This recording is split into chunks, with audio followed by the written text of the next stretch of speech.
Sabi niya po ay handa ang Kamara, ay welcome kayo sakaling dadalo kayo sa SUNA.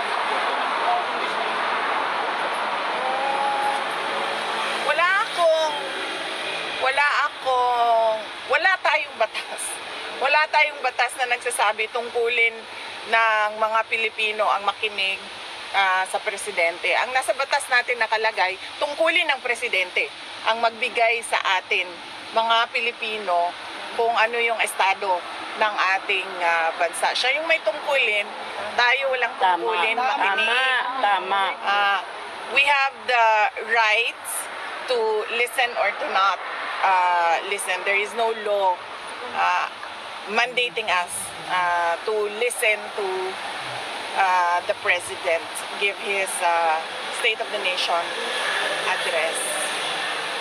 Thank you, ma'am. At additional, ma'am, ginate po ni House spokesperson Atty. Princess Abante na galing sa mga ebidensya at testimonya ng mga testigo ang kasong crimes against humanity laban kay dating Pangulong Rodrigo Roa Duterte sa International Criminal Court. Anya, marites po daw ay yung sinabi ninyo na nakakulong si PRRD dahil sa chismis. May sagot po ba tayo dito, ma'am? Siguro dapat huwag magsalita si Miss Abante patungkol sa ICC case dahil spokesperson naman siya ng House of Representatives at wala namang kinalaman ang House of Representatives sa ongoing na kaso ngayon. Nandito ako bilang isang Pilipino, bilang isang Vice President ng Pilipinas na pinaglalaban yung karapatan ng isang kasambayan natin na Pilipino na kinuha sa Pilipinas at dinala sa ibang bansa para ikulong. So meron akong right.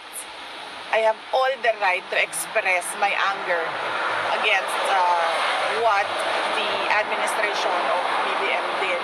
Pero si Princess Abante, siya ay isang spokesperson ng House of Representatives. So ang dapat niyang itinatopic o ibinabahagi sa taong bayan ay kung ano yung nangyayari sa House of Representatives. Huwag na siyang sumausaw. Huwag na siyang sumausaw sa it's out of her league. Thank you, ma'am. Ma'am, on other issue po, okay lang. Sinabi po ni Philippine Ambassador to the US na si Jose Manuel Romualdez na bukas po ang Pilipinas sa plano ng Amerika na magtayo ng isang ammunition factory sa bansa. Una nyo na pong pinuna yung foreign policy ni Marcos Jr. dahil sa masyadong pagkiling sa US. Ma'am, ano po ang masasabi niyo dito? Makakabuti po ba ito sa bansa natin, plano ng Amerika, magtayo ng isang ammunition factory sa Pilipinas? Ang nakalagay sa atin sa Ligang Batas, na meron tayong dapat independent foreign policy. Kung yung ginagawa ng gobyerno ay kumkiling sa iisang bansa lang, ibig sabihin nun, wala na tayong true independent policy. So, dapat hindi lang ako yung kumukontra, lahat tayo mga Pilipino kumukontra sa plano na ito. Dahil ang ating mga galaw ay dapat for the interest of our country, hindi para sa interest ng ibang mga bansa. Hindi lang Amerikano, kahit anong bansa yan, hindi para sa kanila ang galaw ng natin mga Pilipino.